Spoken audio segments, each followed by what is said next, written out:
Good evening, all of you. I'll wait for a minute or two so that everyone can join in and then I will start. Hi, Rashi, Unnati. It's good to see you all.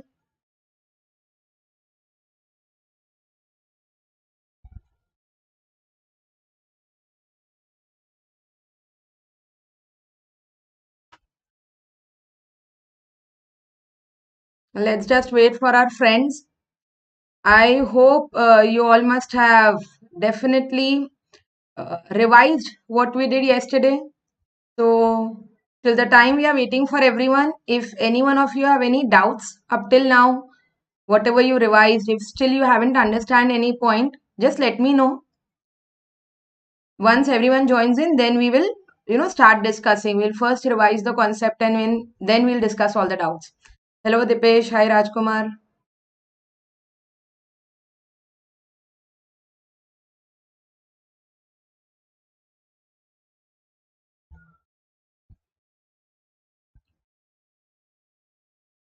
Good evening Vidhi.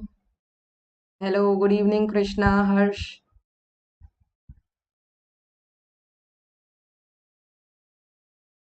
Rajkumar, it would be better if you ask me doubts related to our topic. I would like to shift to the topic, and especially the word that you are using. First of all, using the word inelastic. So that comes in economics and yardstick. I would say you would require some knowledge of economics and then you can ask. I would say that would be better. Good evening, Ekta. Hello, Yash. So exactly, it's the time of our class, and I'm happy that most of you join in time. That's really good. Punctuality, I think it's the most important key factor. I'll also try my best to be as punctual as possible. And same, I appreciate that you all also join in right on time. That's really good. That somewhere shows your sincerity again. See, there are very small things, when it comes to sincerity. It's not always that if you're studying properly, then only you're sincere. Sincerity is shown in these things. So for every class, and see, many a times which I'm telling you at foundation level, you're just having three class. It's manageable. Yes, along with your school or colleges maybe.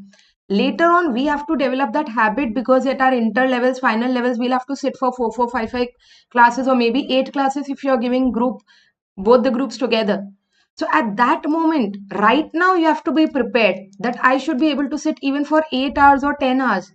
Definitely everywhere you will be having proper break so that our mind needs rest, so that will be there. But this enthusiasm that yes, come on, next class I'm fresh again, that's really good. Okay. Okay, so good that you read it from the material, Rajkumar. But I would say that right now, yesterday also I pointed the fact that right now I'm teaching you at a very basic level. If you must have noticed, I'm not even using the technical definitions, and I won't be continue to using these definitions for some days. First, let us understand the very basic again, and then we'll go on to these words. Okay. So no doubt your doubts will be cleared, and especially chapter 1. When it comes to chapter 1 in entirety, that reading the whole chapter 1 which has 8 9 units, that will be done at the last. Because if you want to understand chapter 1 very properly, then first you need to have the whole idea of accounts. Then that chapter becomes easy. So right now it's not tough for me to explain, but then I feel all my other students will be lost and I don't want to do that. Okay, so do keep your doubt in your mind. Even I will try. I'll make sure that I keep it in mind. But when we start reading from the modules or from my notes, at that time we'll discuss. Right now we are not doing that. Okay. Come on, I feel every one of you have joined in. So let us start now.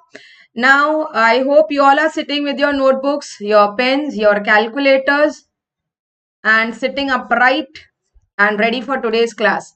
So, can you all tell me what did we study yesterday and even day before? We'll first revise quickly. What did we do up till now? Come on, list down the points quickly. Again, you have to be very quick with your typing because that is what is required right now. The more what we say, the more interactive the session is, the better it is. You will enjoy, I will enjoy. And if we both enjoy, then हो गई अपनी पढ़ाई. मतलब that is what is required. You should learn, enjoy this top subject. I should enjoy this subject. Okay, we first understood the weightage of the chapters and then we understood the definition of accounts in a much more simpler way, I should say. That we just said that right now we are concentrating on the first recording part. And we said, okay, you all are telling me about the concepts, but before that, I discussed what are transactions again, what are events. In business, in accounts, we will be recording only financial transactions.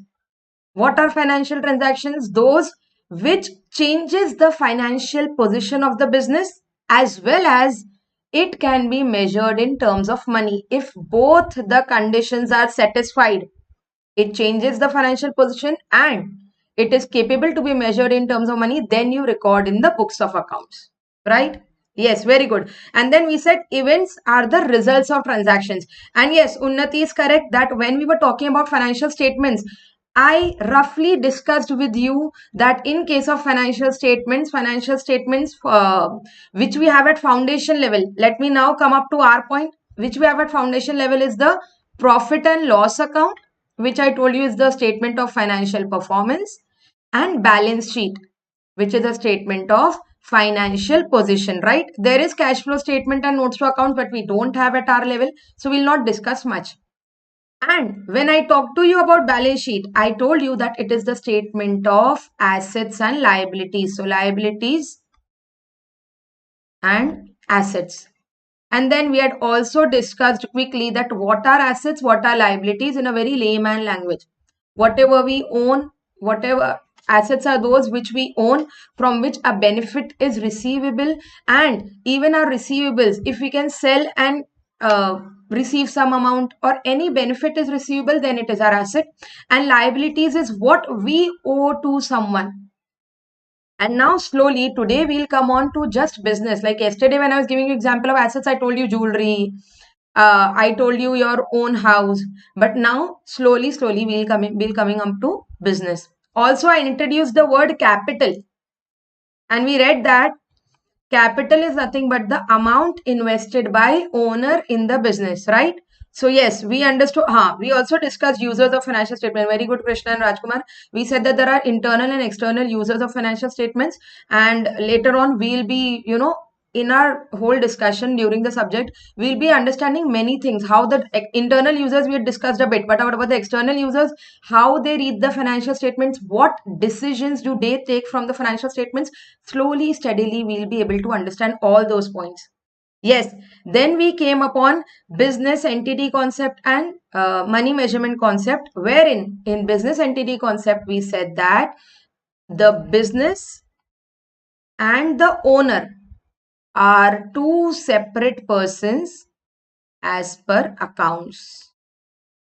That is why in business we record only the business transactions, not the personal transactions of the owner, right? And because of this, I said that is why we understood the word capital, and we said that there is a lender-borrower relationship between business and the owner. Okay. This is what we had studied about business entity concept. Along with that, we also understood what is money measurement concept. And as per money measurement concept, we said that only those transactions which are capable to be measured in terms of money can be recorded in the business, because there are many such transactions which might affect the business financial position. But if we are incapable of measuring it in terms of money, then I cannot record it in my books of accounts. Okay. So I hope we are clear up till here. Everyone's clear up till here. Yes. None of you are having any problem, I believe.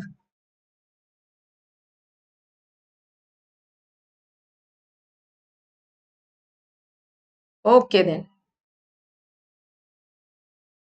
Okay then, yes. So now let us start with our class for today, wherein first I'll be discussing. Now see, today there will be many things which you will have to write down. Some concepts we'll be doing again. Acha, what are these accounting concepts? See, accounts, which is a language of business, is based on some principles because of which accounts everywhere in the world is same. And those principles are nothing but divided into accounting concepts and accounting conventions. What I'm saying, they are divided into accounting concepts. There are some accounting concepts. There are around 10 accounting concepts. And there are a few accounting conventions which are being followed by each and everyone who is preparing accounts. And thus we get a uniformity between accounts everywhere. And when you will read those accounts, when you see a business balance sheet, you will be able to understand, because what we learn and what the entire world is following is same. Now, what are these accounting concepts? These are some concepts which are being followed by each and every individual who is preparing accounts. And even conventions have come out due to usage and practice. Like just an example I would give. Again, I am not going into the technical definitions of accounting concepts, accounting conventions. Right now, we will use the word interchangeably. We'll go into the proper word to word definitions we'll be taking up later, at the later stage. Right now, you just have to understand that these are some, I can say these are some assumptions which is always being followed, and that forms the base on which we prepare accounts. So now today we come to know that why the owner who invests amount in the business is called capital. We first thing remember that in the books of Raj traders, amount invested by Raj, we never write Raj account. We don't write this word Raj account. We say capital account. Today I'll be discussing more on capital account.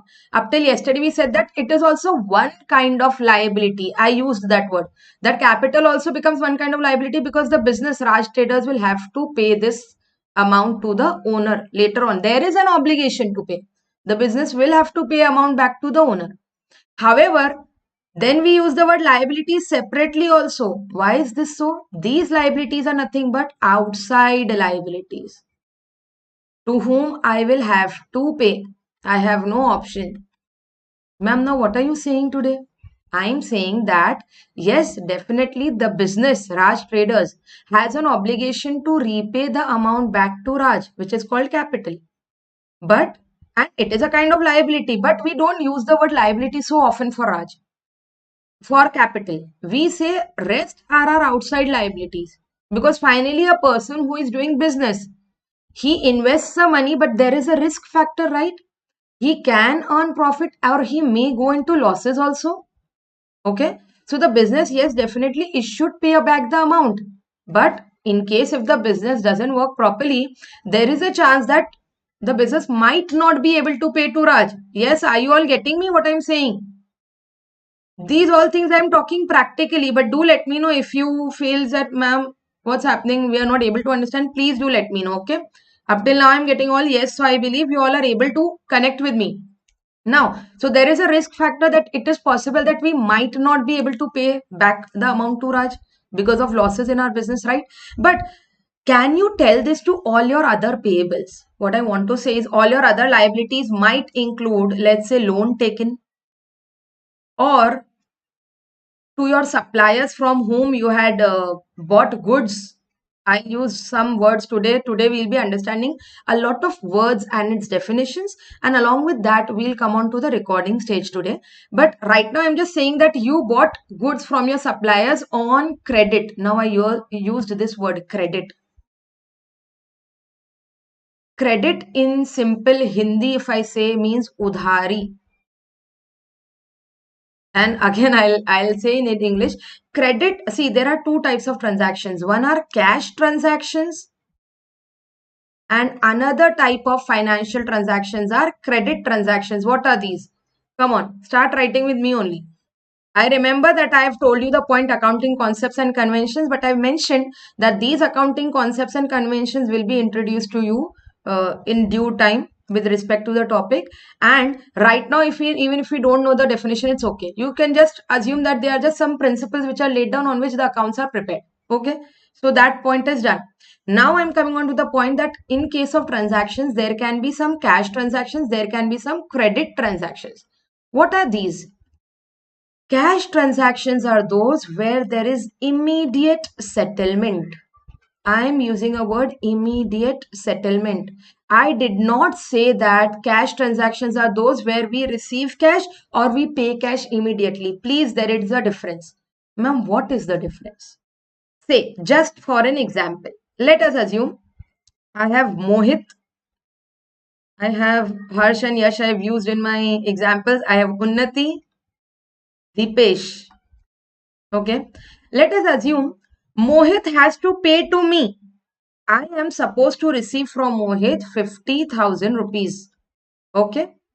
And I am supposed to pay to Unnati. I am supposed to pay to Unnati 70,000 rupees. Okay. This is right now my example. I am supposed to receive from Mohit 50,000 rupees and I am supposed to pay to Unnati 70,000 rupees. Now Mohit calls me up that, okay ma'am, your 50,000 is ready. I was supposed to pay to you. Give me your account details. What do I tell him? I tell him, Mohit, since you stay near Unnati's place and I am supposed to pay to Unnati 70,000, do one thing. Rather than paying it to me, pay this amount to Unnati directly. Are you all getting it? So I want to say here, if you see from my angle, I have not received cash, neither I paid cash. But tell me, is it a cash transaction? Yes, are you all able to understand?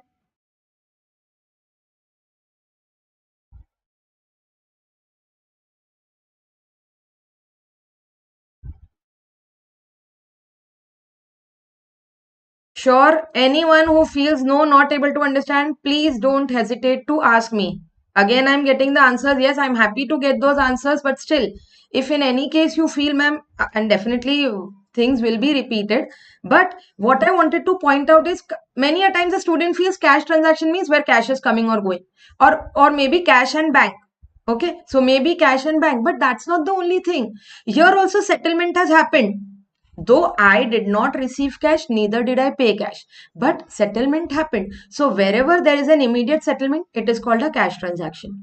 And credit transaction means where the settlement is delayed to a future date. Or settlement is to be happened on a future date.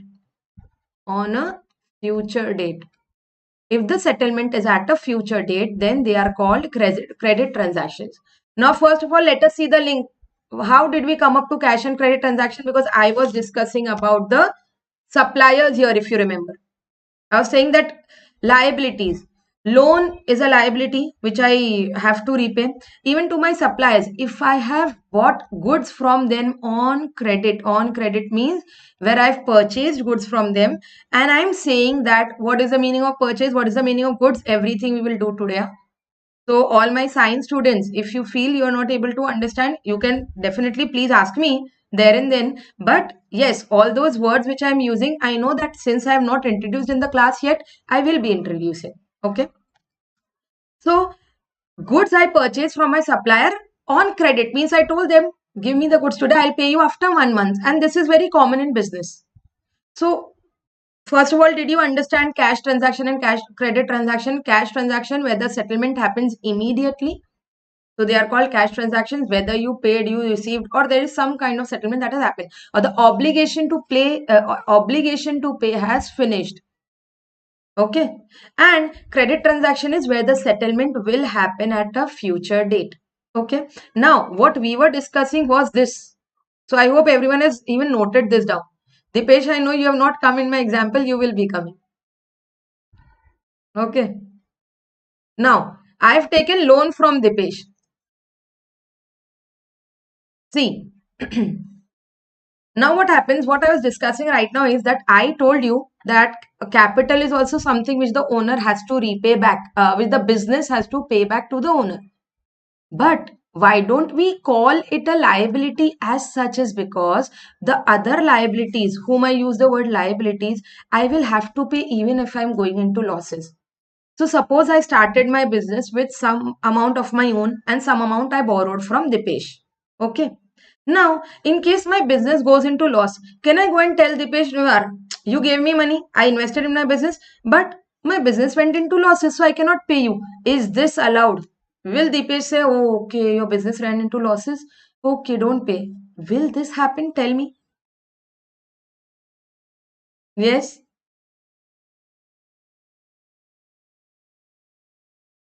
No, first answer was Divya's. No, ma'am, you will have to pay. Yes, definitely. To my these outside liabilities, I will have to pay. There is no option that I don't pay to them, even to my supplier, since I bought goods. Okay, let us assume those goods which I purchased from him and I did not pay the amount because the goods were purchased on credit. Say, Achal has also not come in my examples. So I had purchased goods from Achal. Okay, and and the goods came in my godown. I have 1 month time to repay her, but before that, my godown caught fire and those goods got lost due to fire. The goods got burnt. Can I call up Achal and say that these goods I had received, but I was not able to sell it? Those got lost in fire. So I'll not repay you back the amount. Okay? Are things getting clear to you all? So these are my outside liabilities whom I'll have to pay. Yes, I cannot say that. Because Achal had given me the goods had become mine, so it's my loss, it's not Achal's loss. You will have to pay back the amount to Achal. Okay, right. So I hope you all are able to now understand the difference between capital and liability. Though I use the word capital as a liability, but now you know from business point of view, yes, there is an obligation to pay back the amount to the owner, which is called capital. But before that, you should clear all your liabilities. Okay, right. Now, today, before starting with one more concept, I would first like to discuss a few definitions or a few words which we'll be using, which we will be using true and false. So it's better that we understand those words first. So come on, the first one is business. The first term which I use is business. Now, can anyone tell me what is business?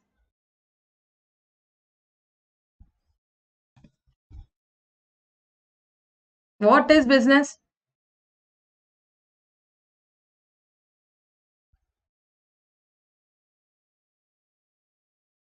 Yes,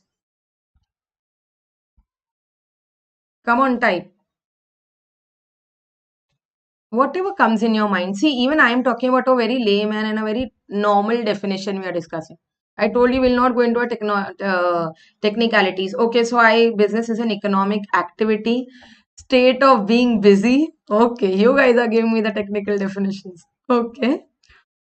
Now, right now, Rajkumar, let us think of accounts only and the normal business. This is an Oxford Dictionary meaning state of being busy. Buying and selling of goods and services with an intention of earning profit. Very good, Yash. Buying and selling of anything for profit purpose. Very good, Krishna. Buying and selling of goods. Yes. So, in Yash's answer, I get 2 points, which are the most important points. See, the main purpose of doing a business is to earn profit. That should be the motive. To earn, I'm so sorry, to earn profit. Okay. So business is called when there is a profit intention. Your motive has to be a profit motive. Okay. First thing. And secondly, one more which is very important is that it should be done on a regular basis. I would like to give you an example right now here. Suppose if you take me, I am a teacher. Okay, so even I am into a service industry. Okay, let us not come into service industry right now. I'll come after 2 minutes. Let us say I deal into calculator. I'm a stationary person. So I have a stationery shop, Zenab Stationery. Zenab Stationers. This is my shop. Okay. And now I have a stock of goods like notebooks, registers, calculators, etc. Now, in a stationery, there are too many things. So I'm just noting down 2 to 3 points. Okay. All my stationery items, registers, books, etc. I have. So regularly I am buying and selling these books. Do you all agree? Buying and selling these goods with an intention to earn profit.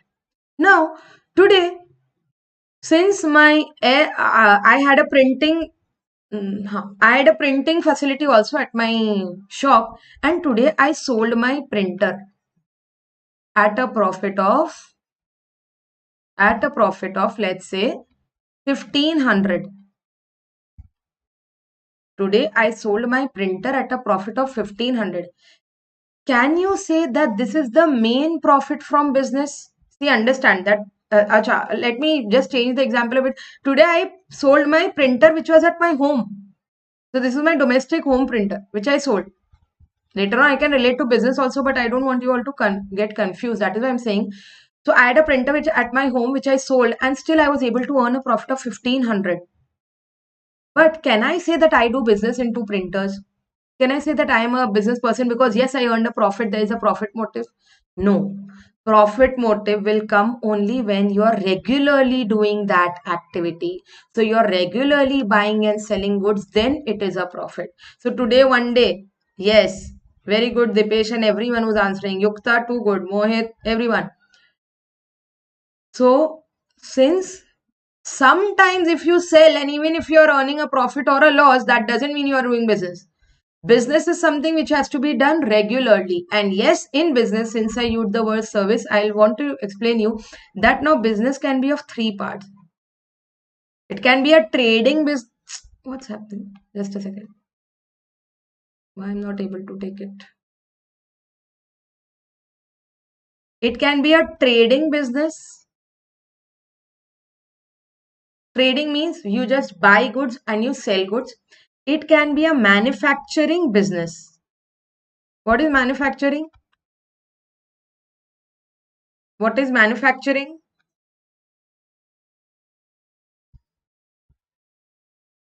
Can anyone tell me what is manufacturing?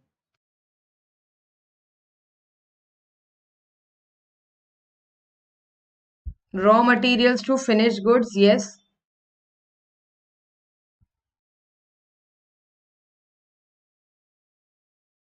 Making of goods, or we say any other process through which inputs are converted into outputs, right? Where we put in raw materials, converted into outputs. And it goes into a process. There is a whole process which is involved, and then output is generated. Those are manufacturing entities. Yes, we'll not go into much definition here also, only basic definition. And the third is service industry, where actually you don't have any good to sell, but you have your services to offer. Like teachers, doctors, chartered accountants, they are all into service industries. Okay. So, but I hope the main purpose business, just two points you will remember. First, there should be a profit motive, and secondly, it has to be done on a regular basis. Then only we can say it's a business, right? Now, so I hope this is clear and everyone is making notes along with me. Okay. I'm holding on for a minute. Kindly note it down. Have your registers, calculators with you. But yes, I understand that you all are typing also. You all are writing also. I understand. So that is why you can tell me to please stop if, if I'm moving ahead. Okay. Now, secondly, since many students told us goods, let us first understand what are goods. Goods. What are goods?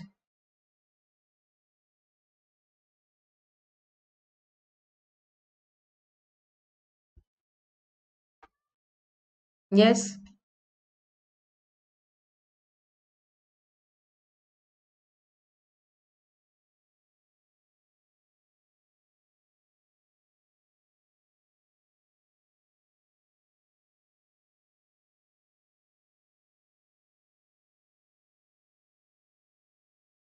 Yes, come on, quickly, answer quickly.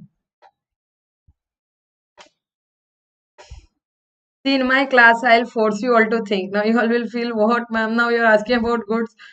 Products that are manufactured in order to sell and earn profits and for usage. Wow, sometimes I like your answers so much. I mean, in the sense, the way you all are, writing the whole definition. Goods which satisfy human wants. Harsh, we've moved into economics when we use these words. Satisfy human wants. Yes, that is good if you answer in economics. Anything that is used in business for purpose of sale. Very good, Yukta. Okay, one more thing. Except for Yukta right now, all those of you who are sitting live with me, tell me, is there any other person who's from science background? Any article which is sold on price? Okay. See, Rajkumar's answer. Any item that provides utility. Oh my goodness, you all are reading economics too much. I got two answers from economic point of view. Just let us think from accounts point of view. That's good that you all can connect, relate. Oh, that is a very good habit, you know. And later on, you will see accounts is related to law, accounts is related to economics. So all these definitions are perfectly all right, and I appreciate you for this. Good, you should have the habit of reconnecting. Though right now we were not wanting it, but I'm happy. And I hope apart from Yukta, is there anyone from science stream? Please write yes, science. So I'll understand. Okay, now coming on to goods, Yukta gave me the best answer, which says that anything which is used in the business for the purpose of resale, but not used in the business. I should not, you must have used the word used. I should have said anything which is purchased. Again, any article, thing, or commodity, any article, thing, or commodity which is purchased by the business for the purpose of resale. I'm buying for the purpose of resale only. The purpose matters. See now, again here I would like to give you an example. Suppose, let's say I'm into stationery, okay? So I'm every day I'm purchasing notebooks, registers, pen, pencils, calculators for the purpose of resale. So these are my goods. Maybe some of them I use for my own purpose, that is different, but still they are my goods because I purchased it for resale. Now let me take you an example. I bought a new mobile phone. I'm a stationery shop. I bought a new mobile phone. Definitely my purpose was that I will use it. But when I got the mobile phone, I realized that, oh, the main feature which I wanted, because I wanted to use for my teaching and for my videos purpose, that is not being, satisfied. This phone is not giving me those features. I had checked, but now when I'm using it practically, I feel no, it's not worth it. But it's not of my use. So I want to resell it. Again, mark my words. I want to resell this phone. I had bought it thinking I will use it, but I want to resell it. And again, I could earn a profit when I resold. But can I say mobile phone is my goods?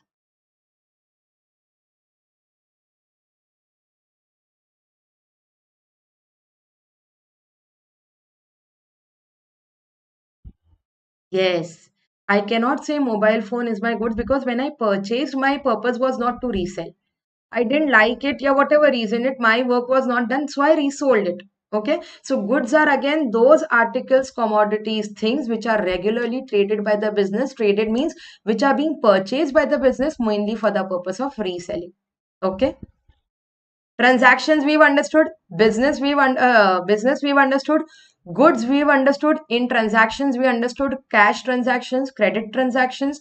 Then up till now we understood assets and liabilities yesterday. Assets is what we own, properties, things, and even receivables from which future benefit will be derived. That can be in terms of money, that I'll receive money back, or I'm consuming it, like my furniture or this table on the chair on which I'm sitting. It is an asset for me because I'm using it daily for my income, right? I'm consuming it. I'm receiving the benefits daily. The benefits are still receivable. It's not happening that today I sit in a chair and it's disposable and it will break, and tomorrow I have to get a new chair. Are you getting it? Why is it an asset? Because my benefits are still receivable from the chair. So we had discussed assets, liabilities, transactions, cash transaction, credit transaction, business, goods. Right now, and capital and drawings also I discussed yesterday. Capital is the amount invested by owner in the business, and drawings is what was drawings? Come on, tell me.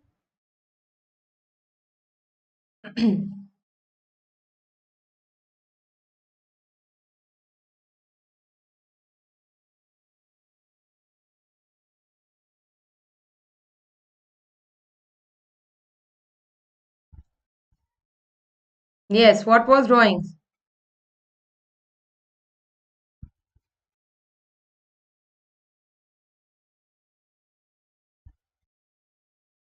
Amount withdrawn, business money used by owner for personal use. Very good. Amount withdrawn by owner for his personal use. Krishna, your answer was perfectly all right, but it would have been better if you would have said withdrawn by owner for personal use.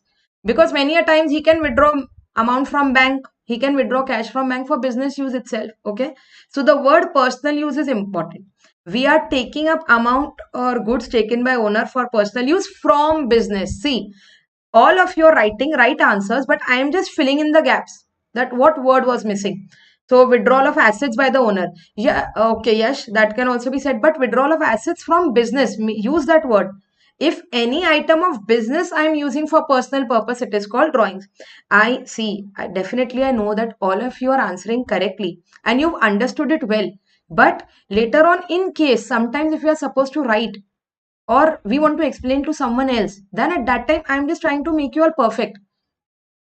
You all are diamonds. I'm trying to polish you all so that the shine increases. Okay. Okay, now on that note, since we have understood so many definitions up till here, there are many more terms which will be introduced slowly, steadily, they will be introduced. But let us now come on to our third concept. We had understood business entity concept and money measurement concept. Now I come on to the next concept, that is dual aspect concept. Dual aspect, dual means two. As per this concept, in accounts, any transaction in accounts will have two effect, will have two effects in our books of accounts, and those two effects are, one is debit and the another one is credit. What is dual aspect concept? As per dual aspect concept, any transaction. Now we know when I say transaction, it has to be a financial transaction which affects your financial position and is capable to be measured in terms of money. When we record in our business books of accounts, it will have two effects. One is debit and another is credit. Okay. And based on this dual aspect concept, accounting which is done is called as double entry bookkeeping system. So you might have heard this word on many books, double entry bookkeeping system. So this double entry bookkeeping system is actually based on dual aspect concept. It says that everything which we record in our business books will be recorded having two effect. One will be debit, another will be credit. And that total of debit and credit will always match. So the debit effect and the credit effect have to be same. Okay. The accounts which are maintained as per dual aspect concept is known as double entry bookkeeping system. And this debit will always be equal to credit. Okay. Now, coming on to the word, what do you mean by debit and what do you mean by credit? Let us understand. Can anyone tell me? First, I give you all a chance. What do you mean by debit? What do you mean by debit? Especially my commerce students, you must be using debit many times.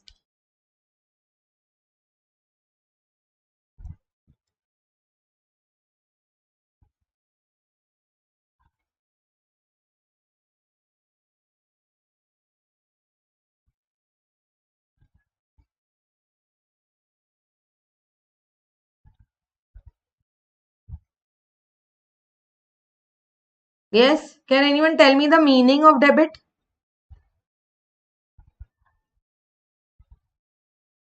I love to hear from you all because the way you guys tell me is really good. Okay. Dipesh beta, is it the right side of the ledger? Amount which should be received by the business, anything that comes into the business. Okay. Anything else? Now see, let me tell you all that what you guys are saying, amount which should be received by the business, anything that comes into business, all these things you are saying because you are applying the rules. You are applying those golden rules. Debit what comes in. So anything which comes in the business will be debited. Today we will be going on to the golden rules. Yes, but let me tell you, debit has come from a Latin word that is debire, and credit has come from a Latin word that is creder.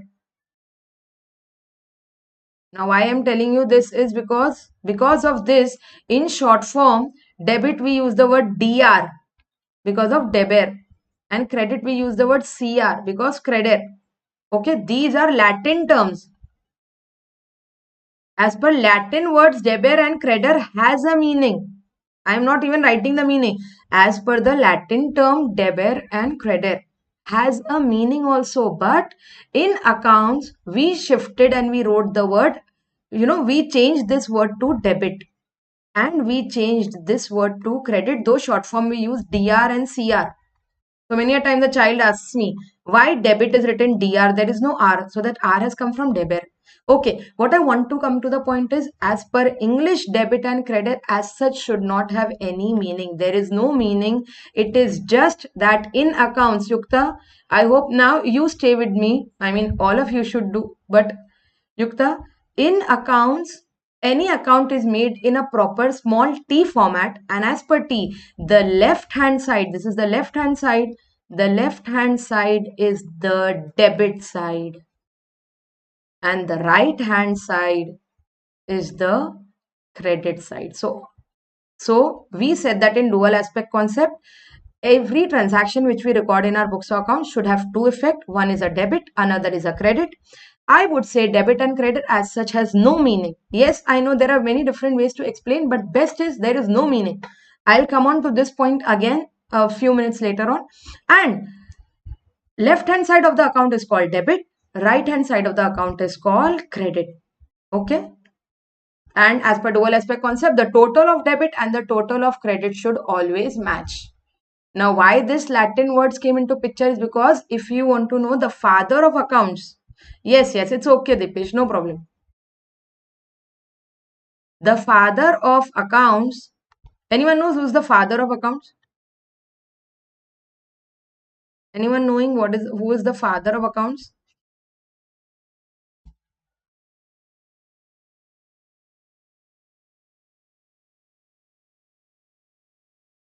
Very good. Luca Pacioli. Luca di Bargo Pacioli. Luca di Bargo Pacioli is the father of accounts, and he generated this double entry bookkeeping system, that's dual aspect system, that there should be one debit and one credit.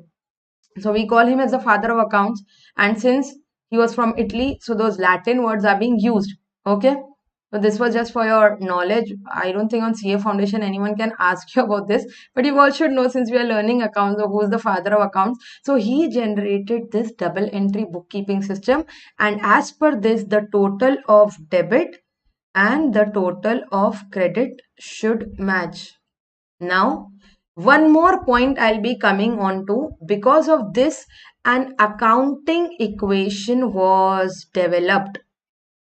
I'm sure you guys must be knowing that accounting equation also. What is the accounting equation? Yes, what is the accounting equation?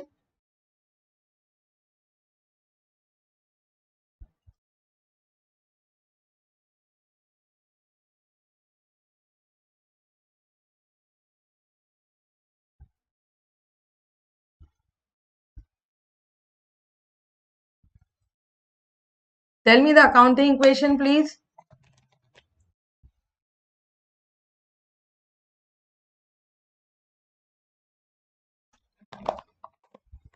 Very good. Very good, Rashi. Accounting equation approach says that assets is equal to, Rashi has used the word equity, or I will right now say capital, plus liabilities. Yes, Harsh, it is a balance sheet equation. I'm writing the word balance sheet itself. Sorry, 1 second. Something is wrong today. Wait. Just hold on. Equity plus uh,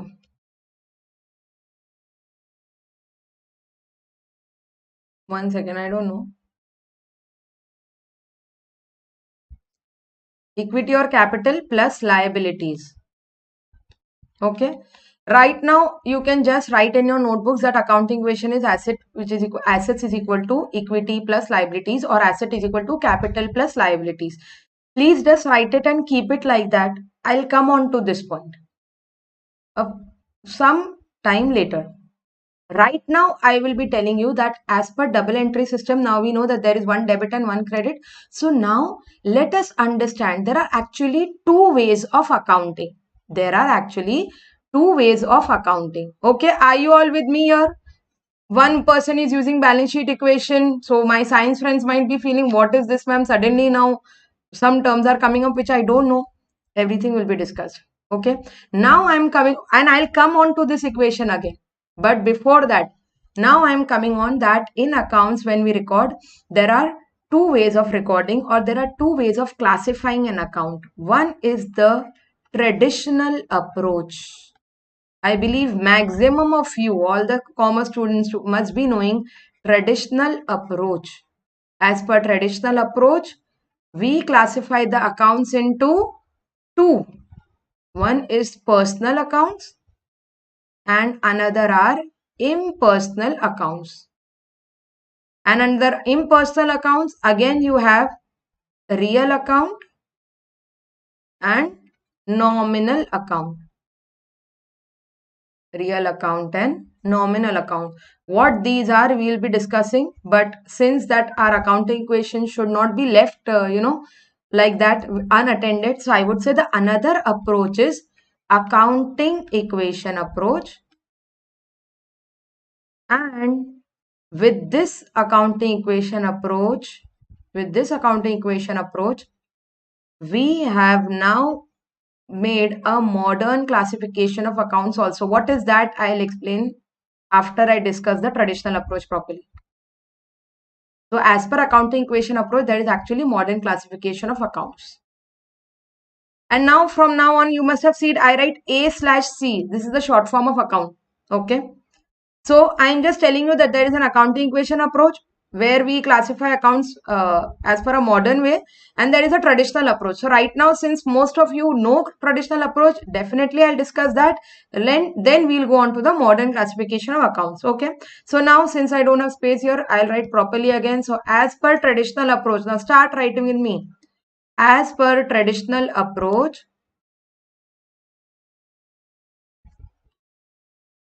accounts are classified into personal accounts and impersonal accounts. Okay. Now, again in personal accounts, it is classified into three. Natural personal, I'll discuss everything. Okay. Natural personal, artificial personal, and third is representative personal accounts. Representative personal accounts. Let us understand what are personal accounts. Personal accounts means anywhere where a person is involved. Now I'm talking from business point of view. Wherever a person is involved in any transaction, we call it a personal account. And to understand personal account properly, we classify into three. So let me tell you, when I talk about personal accounts, I'm basically talking about human beings. I'm talking about human beings. Why so? I'm not talking about all the living beings. I'll come on to that point also sometime later. First, we should understand the basic, then I'll come to this point that why I'm saying just human being and not all living beings. Okay. So, personal account, natural person means natural human beings. That is any person. Raj account, Sham account, Geeta account, Sana account. Okay. All natural human beings are natural personal accounts.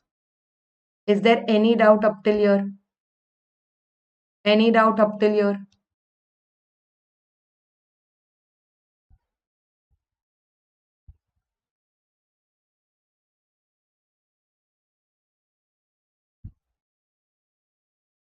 Okay. Now coming on to artificial personal accounts. Artificial personal accounts are nothing but business entities, body corporates. These are artificial personal accounts. I'll give you some example like let's say Infosys Limited is an artificial personal. Even Raj account is a natural personal. Raj Traders becomes an artificial personal account. Your bank, SBI account, is an artificial personal account. Then any clubs, societies, so Lions Club is an artificial personal account, right? So it's an entity, And behind this, there is always a person. Like when you go into Raj Traders, if you're dealing into Raj Traders, dealing with Raj Traders, actually you're dealing with Raj. But the name of the account is Raj Traders, right? Similarly, if you're dealing with Infosys for whatever reason, there is a person behind Infosys Limited with whom you are actually dealing. Okay, so these are artificial personal accounts. And last but not the least comes the representative personal accounts. Now, representative personal accounts is nothing but a group of natural personal or artificial personal. Either a single, so not even a group, either a single or a group of natural personal or artificial personal are representative personal accounts. I'll give you an example to explain. See, in our example, we have Raj, who's the owner. But I told you that I cannot write Raj account in my books. What word do I use? I use the word capital. So capital is a kind of representative personal account. This capital shows that there is Raj whose money is involved. The business will have to pay back to the capital, and what's the name of the owner? The owner is Raj. Am I clear? Then now I introduce one more word to you all, whom we call customers. But customers in accounts, we use the word debtors. This is a new word again. So in your definitions, you can add up a word called debtors. Now, who are debtors? I'm again shifting. I'll come back to this point. Let us first write who are debtors. Now, debtors or our customers are those persons to whom we have sold goods on credit. So, I'm writing customers. Kindly note down, to whom goods are sold on credit. They are called debtors.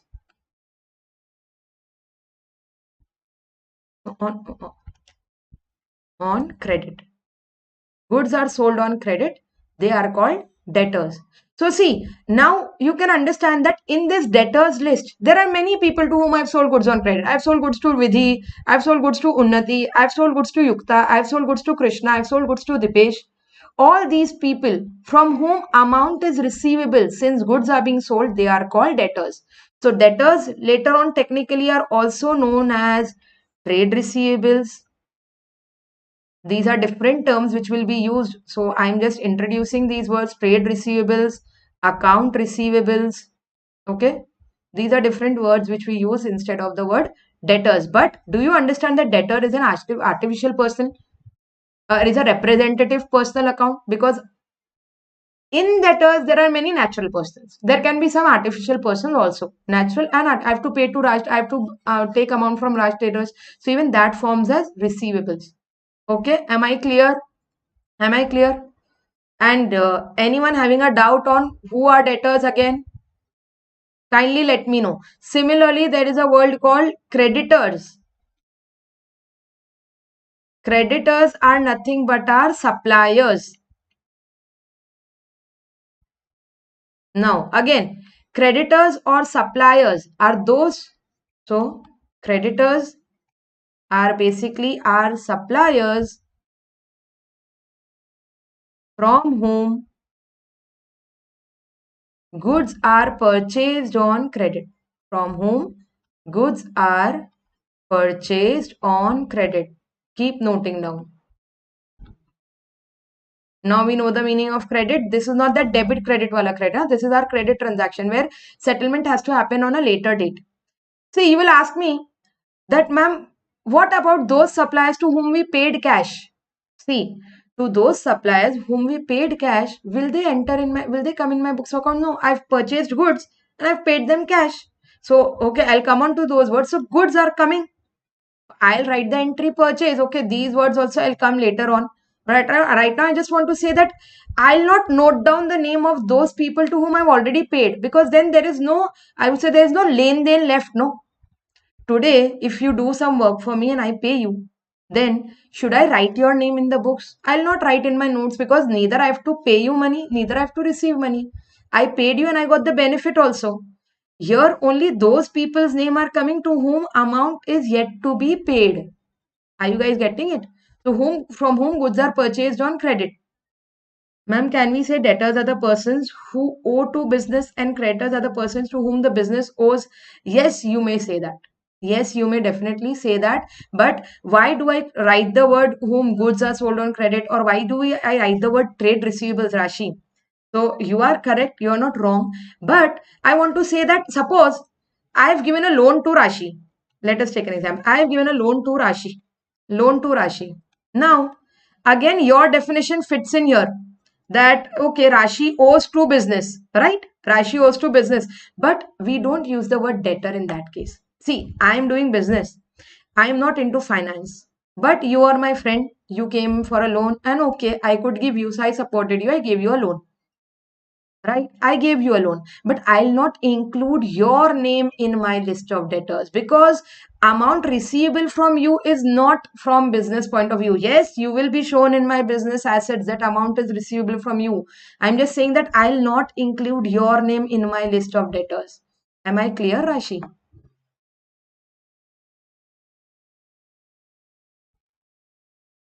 Do you all agree to this? See, you all can ask me if you feel right. Right, good. Rashi is asking. You all can also ask me your doubts. You can counter challenge me. It's okay. There is no challenge as such. But yes, you can counter question. But I hope I'll be able to explain you whatever you ask. That why such a definition, why not such a definition. So Rashi is perfect. What she said is not wrong. But then I just want to say that whenever now these things comes on the later stage, that whenever you look into a business balance sheet and you want to take up a decision, then these words will matter. When I use the word debtors means, okay, from business point of view, she has to receive so many amounts from customers. And loan is something else. Okay, you give and you have to receive money. Okay. So just like debtors can also be written as trade receivables and account receivables, creditors can also be written as trade payables or account payables. So these are some interchangeable words which we use for creditors, trade payable or account payable. Okay. Right. I hope I'm clear with real person. I'm clear with natural personal, artificial personal, and representative personal. There are few more terms which can be considered in representative personal account, but right now I'm not using those. So I know there are some more things which can come in representative personal. Right now I'm not introducing that, but I hope is this clear with all of you? Can we move ahead now? Since we all are interacting, you will find that we are somewhere going slow, but it's okay. If these things are perfect, no, later on, we can go at a good pace. If these things are very clear to you all. This is the basic of recording, the basics of recording. Okay, good. Okay, now coming on to impersonal accounts. So impersonal, in a very simple definition, I can say that all those which are not personal accounts are impersonal accounts. Those which are not personal accounts are impersonal accounts. Impersonal accounts are further divided into real account and nominal account. Real account and nominal account. Now, what are real accounts? What are real accounts? Yes, can anyone tell me what are real accounts?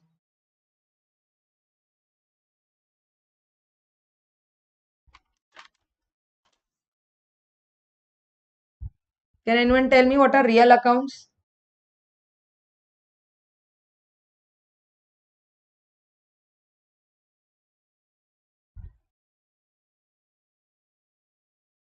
I know all of you know the answer. That is why I'm asking. What are real accounts? Assets account. Okay. Anything else? Assets account or real account that deal with assets. Okay. Anything else? Come on. I know most of you can answer and I'm expecting some more answers. And some more to the point answers. You all answer very properly to the point you answer me. But today I'm not getting that answer. Asset account, okay. But then, okay, chalo, right now I'll only contradict. We said that what are assets? Assets are properties, things, and receivables. So, do you realize assets include receivables? Receivables means receivable from my customers, debtors, so that they are personal. They are not real account then. It deals with name assets excluding personal accounts. That is a good answer, Rashi. or anything which we can touch, see. Okay, that is good, Yukta. It deals with name of articles which are used by business to generate revenue. Very good, Krishna. Yes, definitely you can say that, which are used by the business to generate revenue. Summary of, no. Summary of asset, liability and owner equity. No. Harsh, you are going in a very wrong direction, beta. Real account is not summary. We are not talking about that. You have gone into balance sheet, I believe. Okay. What are real accounts? Real accounts are like one thing I can say all the properties, things, or I can say all assets that are used by the business for earning revenue, like one of you answered, excluding personal accounts, excluding receivables. Okay. Are you all able to understand? They are properties, things, they are my assets, but excluding receivables. So, all real accounts are assets, but all assets are not real accounts. Am I clear? You can write down. All real, okay, I'll only write. All real accounts are assets, but all assets are not real account because assets include real accounts as well as personal accounts. Okay. Now, to go into more detail, let us understand that these real accounts can be further classified into tangible and intangible. Now I am coming to Yukta's point. Tangible and intangible. Yukta, you said that anything which we can touch or see, but I would like to say that even those things which we cannot touch or see, but they are our asset, we are using it in the business or it is helping us to generate revenue, even that is our asset. For example, first let us understand what are touch. Anything which has a physical substance which we can touch or see are called tangible assets. For example, your furniture, then your car, your machinery, your stock. So now stock, goods, inventory, all three are equally same. Huh? Your goods, your stock, your inventory, even your cash, all these are real accounts. Yes, good. And then coming on to intangible assets, those we cannot touch and see, but they are also our assets with which we earn benefits. They are goodwill, patents, trademarks, royalty. Royalty is used in case of books. So patents, trademark, royalty, all these are our intangible assets, intangible real account. Okay. Yes, I hope I am clear up till here. Right? And now, is everything clear up till here? Anyone having any doubt? Please let me know. Is it clear?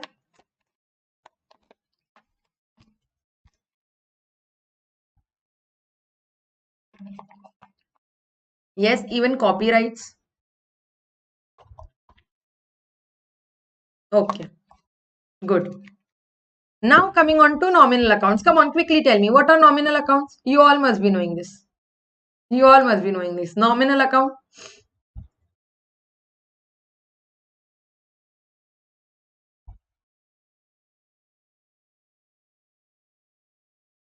Yes, what are nominal accounts?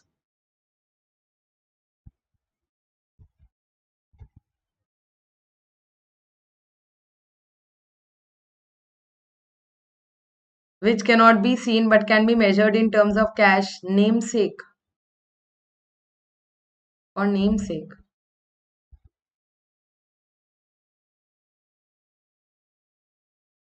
Basically, nominal accounts is Rashi's answer. Simple, sweet.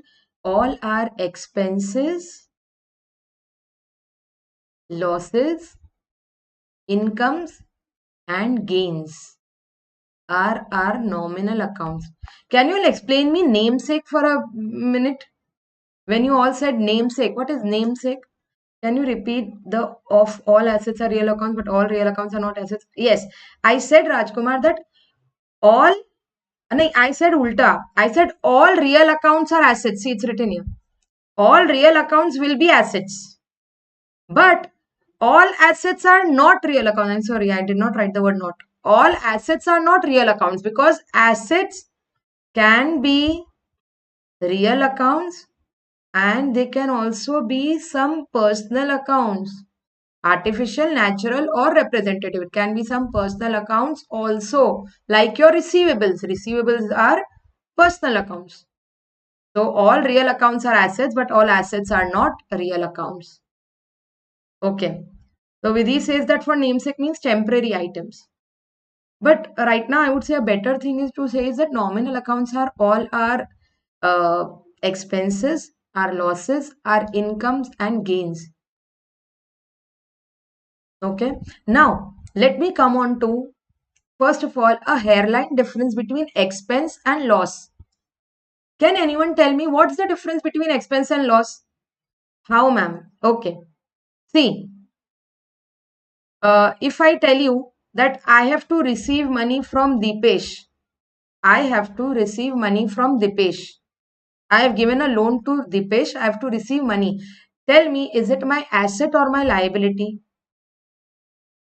Rajkumar will answer. And to others also, I asked you what's the difference between expense and loss, and both money is going out. Yes, Rajkumar, tell me, I have given loan to Dipesh. I have to receive money from Dipesh. Is it my asset? Yes, it is my asset. Now, is it a real account or a personal account?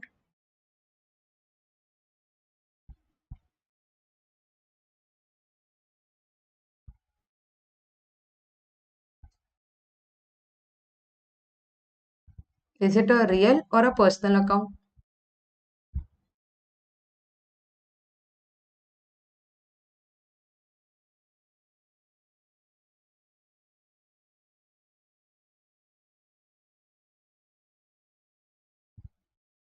Yes, all of you are answering for expenses. I am reading your answer, but right now I'm just waiting for Rajkumar. Loan which is given to Dipesh, you are saying it's an asset. But I'm asking, is it my real account or a personal account or a nominal account? What do you think? Dipesh is a person, yes. So Dipesh is a personal account, right? Dipesh is a personal account, but still you also agree that it's an asset.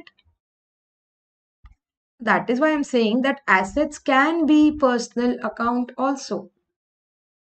However, in real accounts can never be liabilities. Real account can never be liability. Okay, real accounts are always assets. My things, my properties which I own from which benefit is receivable. I'm receiving and it is receivable in future also. Am I clear? Kindly let me know, Rajkumar. If you still not understood, kindly just put a point of what you're not able to understand. It's okay. I'll be explaining you again. Yes, coming on to your definitions for expenses. So expense is something like goods and service for which we pay. Expense means we are paying some money in order to get something like goods and service. Loss is a certain amount of money lost by a business. Okay. Expense is something for which we have to pay because we have already taken the benefit. Expense is for personal and losses are for business. No. Now see, let me tell you all. Somewhere you are correct, but somewhere you guys are wrong. There is just a small hairline difference between expense and loss. Like, let's say, I'll give you an example. I am paying cash, and instead of that, let's say, I'm going and eating a pani puri outside. Okay. So let's say 50 rupees pani puri. I gave cash and I ate pani puri. I am giving cash and I ate pani puri. That is an expense for me. Why? Because I paid and a benefit is received. But suppose I walk down my lane and my 50 rupees note falls down.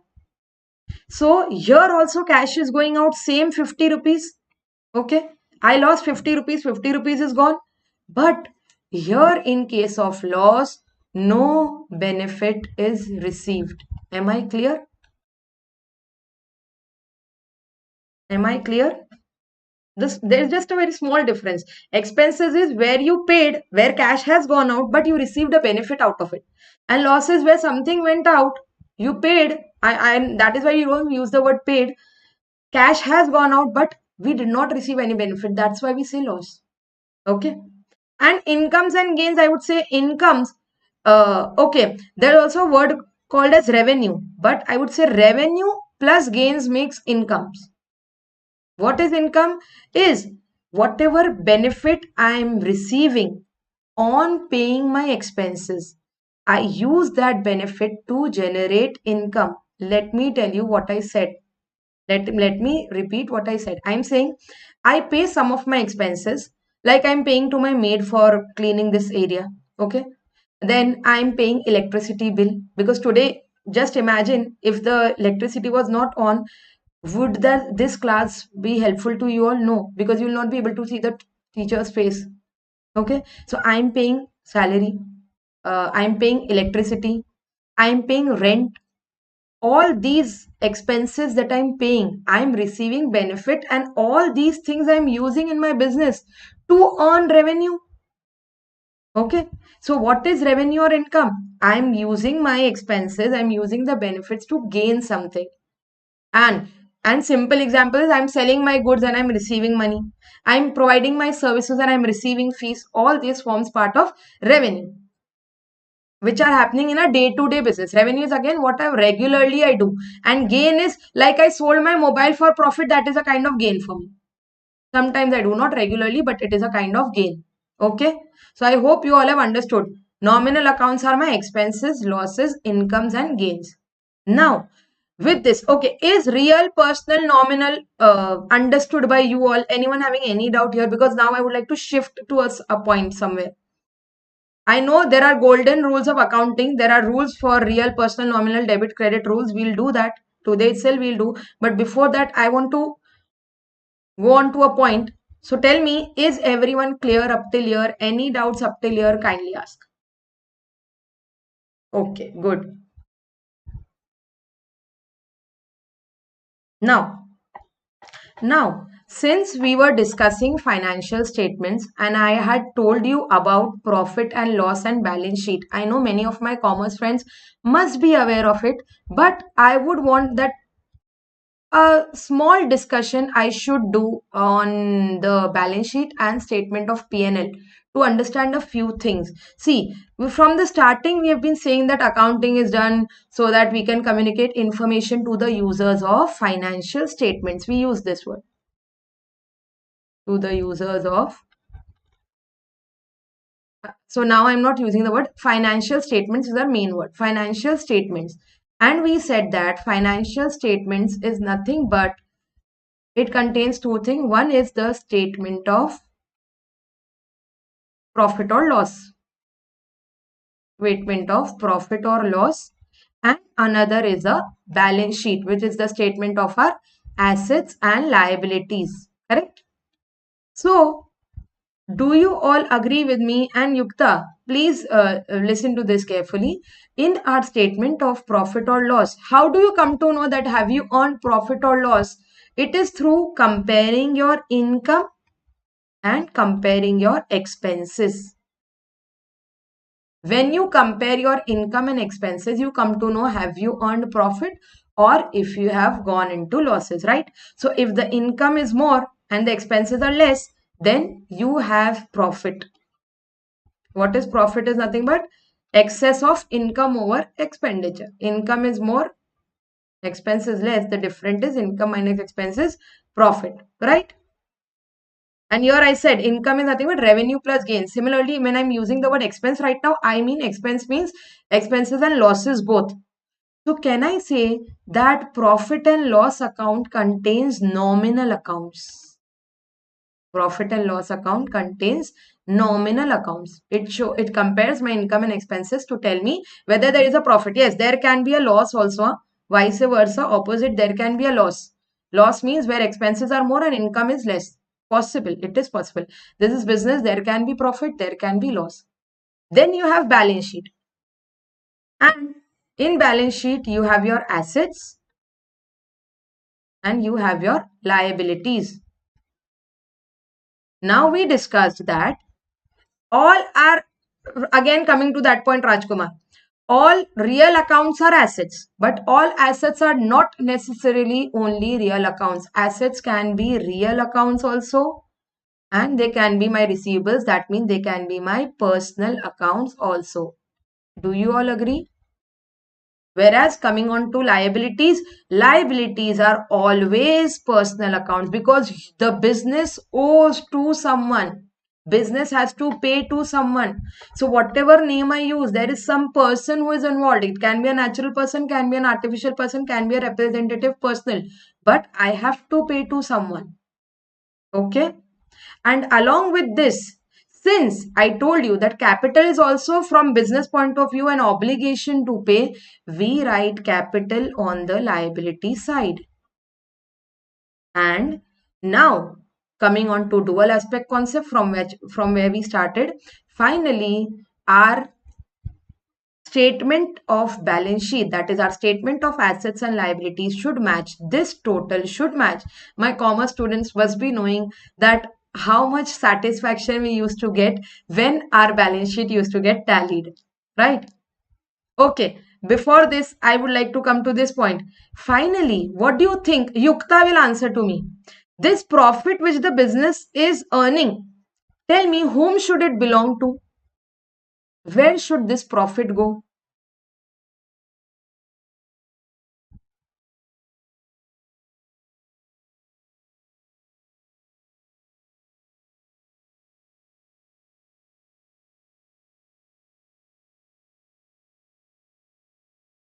Yes, profits belong to owner. So whatever from our profit and loss account, comparing our income and expenses, if we are earning the profit, our obligation to pay towards the owner, our capital will increase.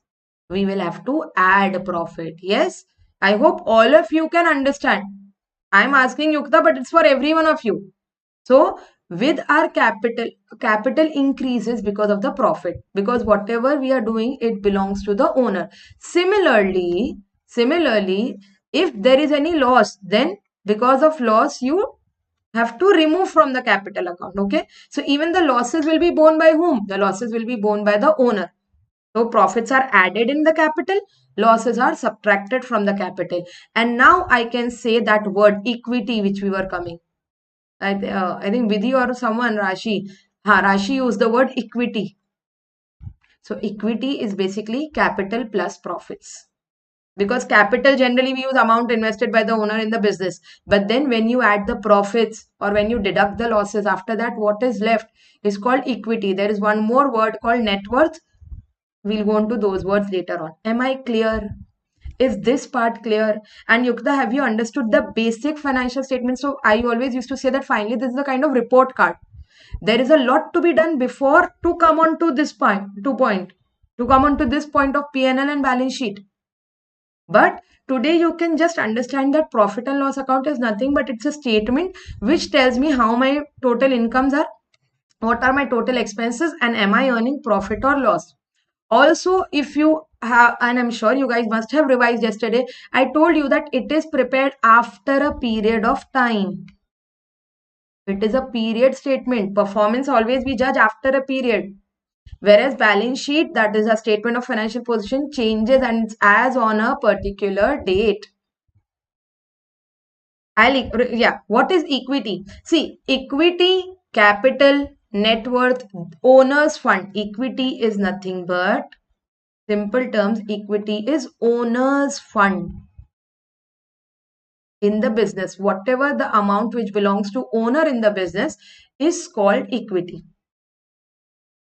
So normally we use the word capital, but capital generally is what the owner has invested.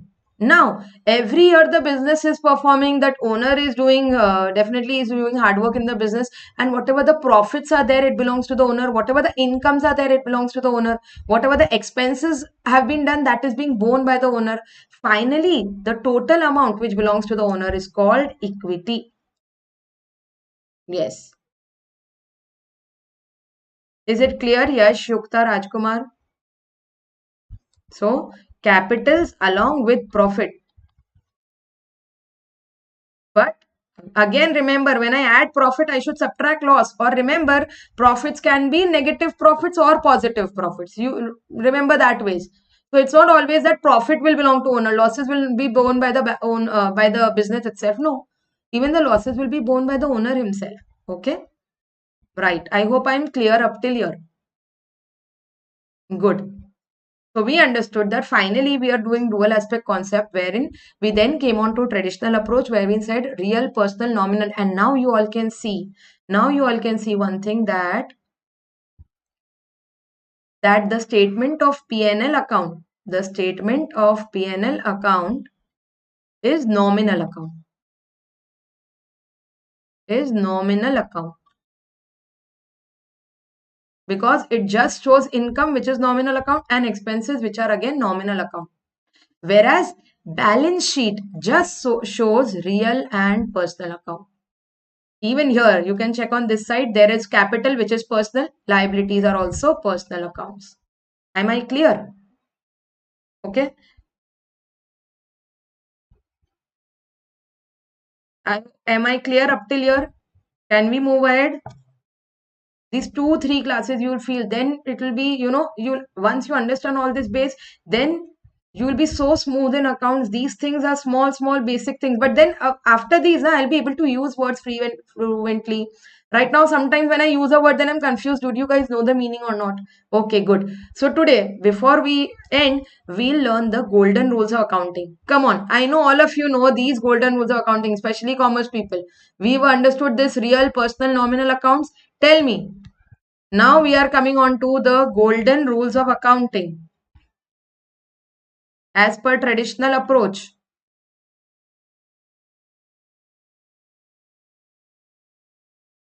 Yes. As per traditional approach, the golden rules of accounting. Come on, tell me for personal account.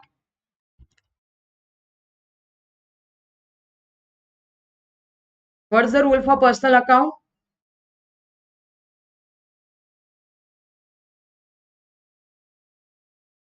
Debit the receiver, credit the giver. Vidhi, I asked personal account beta. Debit the receiver and credit the giver. But I personally don't just write this word. This is a very vague rule. Debit the receiver, credit the giver. I always complete it like this. Okay, no problem. Huh. I always complete like this. Debit the receiver of benefit. Matlab, either he has received goods, or he has received cash, or he has received some services from business. This is also important. He has received from business. Then only we will debit in business books of accounts. See, now slowly I'm coming on to point where I'm just talking about business books of accounts. So if I personally give loan to my friend, will that be debited in my business books? No. If a person receives something from business, if he receives some benefit from business, then it will be debited in business books of account. And similarly, credit the giver of benefit to business. If he is giving something to business, then he will be credited. I hope I am clear. Okay. This is the rule for personal. Next, moving on to real account. Yes, now in real account, we can come on to Vidhi's answer, where she said, debit what comes in and credit what goes out. Very good, all of you. I know this thing is in your blood. Anyone can ask you and you will answer. Debit what comes in the business, debit what comes in the business, and credit what goes out of the business. Okay.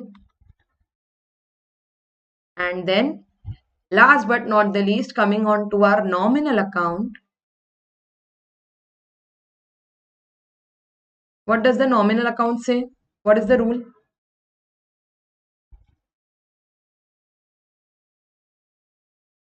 What is the rule for nominal account? Very good, Dipesh, Krishna, all of you now are using the word debit what comes into business. Mohit, Harsh, very good. Everyone use properly the word what comes in the business, what goes out of the business. Very good. Yes.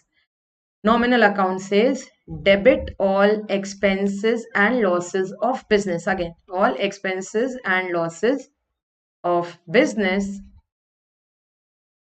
and credit all income and gains of business. Okay, these are our golden rules of accounting.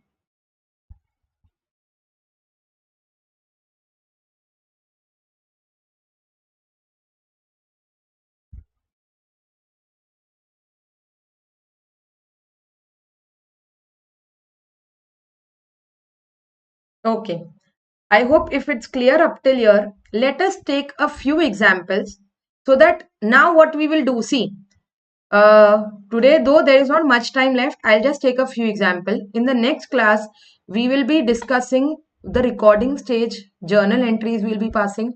We'll be using up the modern accounting equation approach, the modern approach. Yes, okay. I would just like to, give you not even a brief, but I would just like to connect with you all to the modern approach before I take up an examples. See, I hope all of you are with me.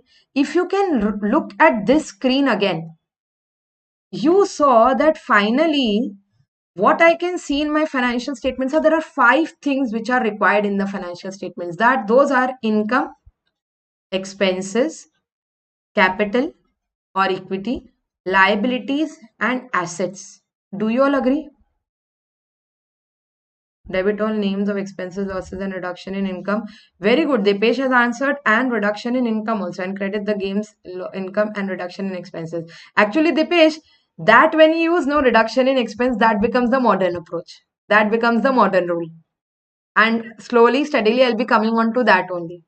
Up till now, in your 11th and 12th, you have used real personal nominal approach, but my suggestion would be that slowly shift on to the modern approach. It is much better. It is much more scientifically proven. That I'll prove to you in the next class. But my advice would be that use your modern approach. And today we'll just start that as per these financial statements. Do you all agree that are 5 things which are required? And those 5 things, those 5 elements in our financial statements are capital, assets, liabilities, income, and expenses. Do you all agree with me? Yes? Do you all agree with me? And let me know, do you have any doubts up till here?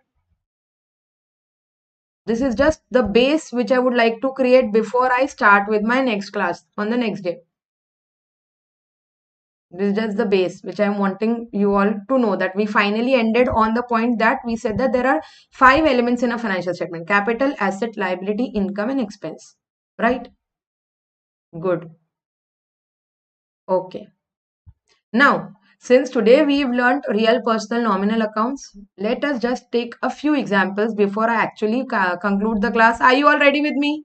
Just a few examples. I'll try not to take up any extra time in your classes, and just a few examples so that no, we are able to relate. If today I leave, then that points get stayed. Okay, good. Chalo. So now the first and the very basic example. Commenced business with cash. Today I will only be answering because since we don't have much time left, but just this is how we think when we record. See, I know all of you have done these simple entries in your 11th and 12th, but with my years of experience, I'm saying later on when we go on to higher chapters, students are not able to pass journal entries, and that's a big problem. That's a very big problem. So our journal entry, our basic has to be strong. And even in real life, practically, different hundreds and hundreds of softwares have come for accounting, for making trading P&L balance sheet, but entry has to be done from your side. So if you are wrong in your debit and credit, then what's the use of that software? Right? So the first thing is you have to feed in the data, no? You have to feed in what is to be debited and what is to be credited. That is why I'm going so slow in this part. Okay. Now, commenced business with cash. First, while you read each and every transaction, you will have to see which 2 accounts are affected. This is how you will have to think. I know now your thinking process have increased and maybe some of the entries are ratified with you all. So the way you are answering cash debit to capital, no doubt with due respect, yes, you know the logic also behind it, but I know somewhere it has been now we know. Even in the night you ask me in deep sleep, I'll be able to answer cash debit to capital. But have the habit of thinking. There are two effects. Each and every transaction will affect two accounts. So here the two accounts which are affected is one is cash, and the other is the owner has given me business. I'm business, the owner has given me some amount. So whatever the owner gives is called capital. This is how you think before you used to pass journal entry. So I'm just revising these things again. Maybe you used to think before. Now you know the answer, you are just answering me. But yes, you also have to think this before you answer. So cash, now think, is it real, personal, nominal? So it is real account. Capital, is it real, person, nominal? It is representative personal account. Now we'll not see, we'll just say it is personal account, right? The rule for real is debit what comes in the business, credit what goes out of the business. Since cash is coming in the business, think from business point of view. See, you cannot be Raj, you all have to become Raj traders, okay?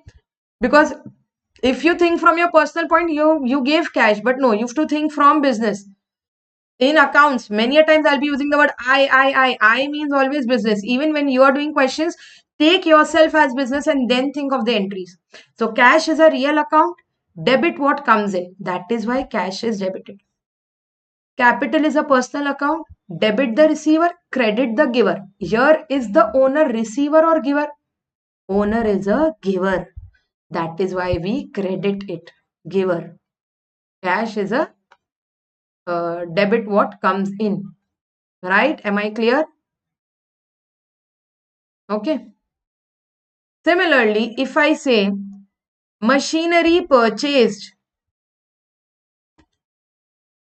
machinery purchased,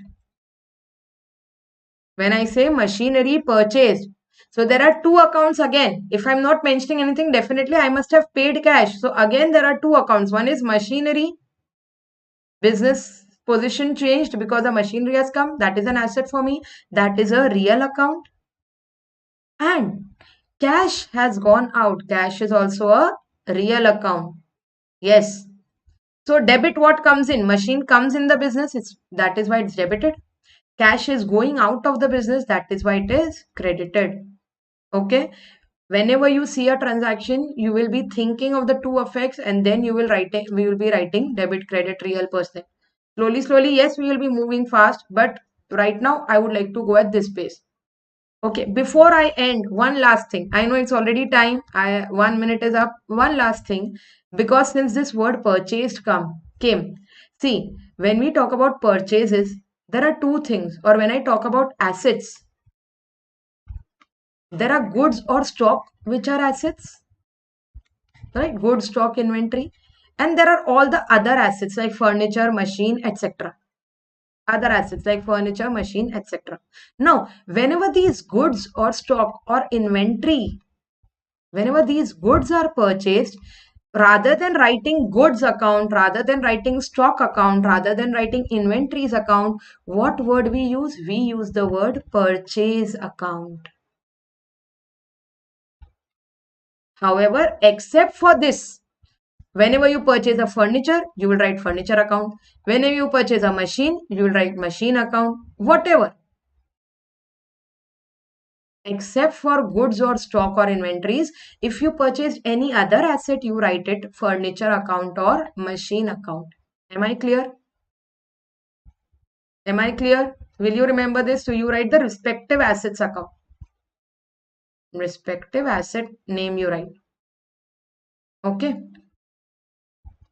Now tell me, is purchase a real account or a nominal account? Is purchase a real account or a nominal account?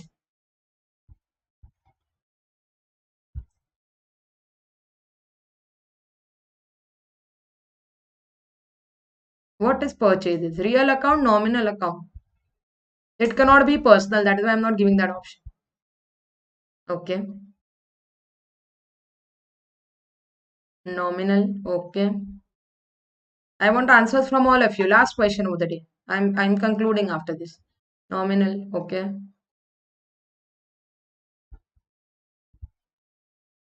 Nominal,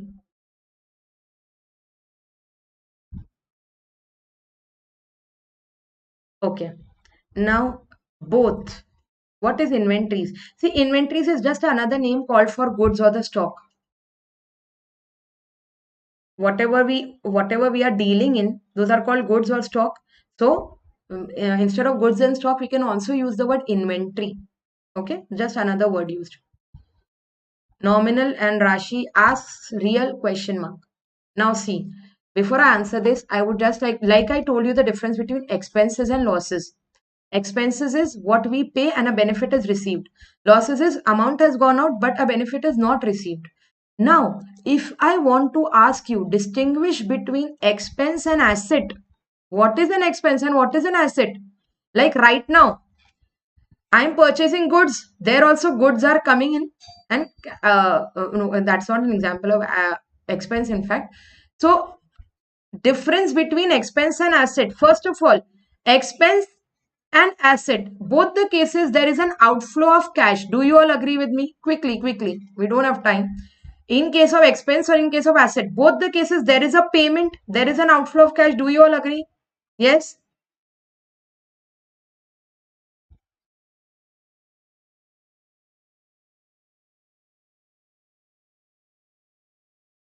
Yes. Then my question arises, when should I take it as an expense? And when should I take it as an asset?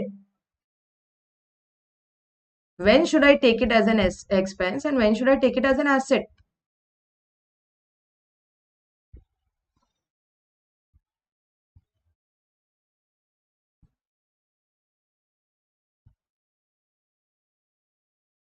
So see, I'll only answer here because we are a bit out of time. I've extended a bit. Yes, the major difference between expense and asset will be both has outflow of cash, but in case of expenses, the benefits have already been received. We have consumed the benefits, received, or we have consumed the benefits. However, in case of assets, the benefits are still receivable. I'm consuming, but the benefits are still receivable, still consumed. Are you getting it? I have not received all the benefits right now. Am I clear here? Yes, I will receive so see, I will not say that I will receive the benefit in future. I am receiving the benefit of this furniture, this table, this chair right now also, but I am going to receive it for a good more time. That is why it's my asset. A simple last example I would give, like I went to this Pani Puri Bhaiya. Okay, so every day I go and I eat Pani Puri. So whatever I pay him, and let's say since I go every day and I eat Pani Puri, so there's a total bill of 5,000 this month. When I go with my friends, with my family, okay. So this is my expense because I've consumed the benefit. I've already eaten the Pani Puri. Now this time, when I went to this Pani Puri Bhaiya, he told me that, Didi, you know me, every day I come here, but today I'm in need of severe cash. Can you give me 5,000? Now, this 5,000 which I'm giving is a kind of loan. See, to the same person I'm giving, one amount I'm giving as an expense because the benefits have already been received. Another amount I'm giving as a loan, which is an asset. Okay. So I hope you can understand the difference between expense and asset. I'll continue this in the next class also. I don't want to hurry on this part.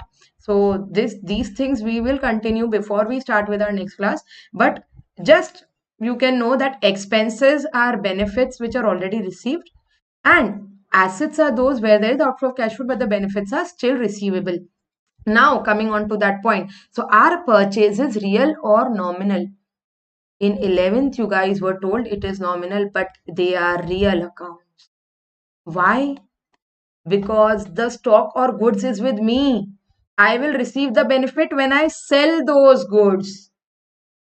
Not necessary, Rajkumar, that the benefit has to be more than 1 year. No. Current assets now, since you're talking, you know what is fixed asset was current asset. Current assets are also assets now. Even if I'm supposed to receive money 1 month later, then also it's my asset because the benefit is yet to be received. Am I clear here? So please mark that purchases are real accounts. Why? Because they are not sold. The goods are not sold yet. Once the goods are sold, then it will be the sales of goods will be nominal account. Okay, this is the last point, and here I would like to conclude. If you have any doubts, I'll wait for 5 minutes. You can ask me your doubts, but this part and that 5 elements of financial statements, with this we will start with our next class. Please do revise. Now today you must have realized, and maybe when you see your notes you will realize that so much we have done. Okay, kindly ask me your doubts, and thank you so much for being such good listeners and for being so interactive. Always be like this.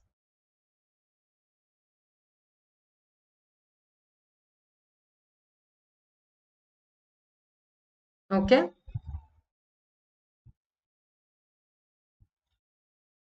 Thank you so much. Take care, all of you. Please do revise and come. We'll have this habit daily, so we'll never face a problem at the time of exam. Thank you. Okay. I believe no one has any doubts. Even if you have, you can ask me in the next class. Sorry that today I took up your 10 minutes. Thank you so much. Bye bye.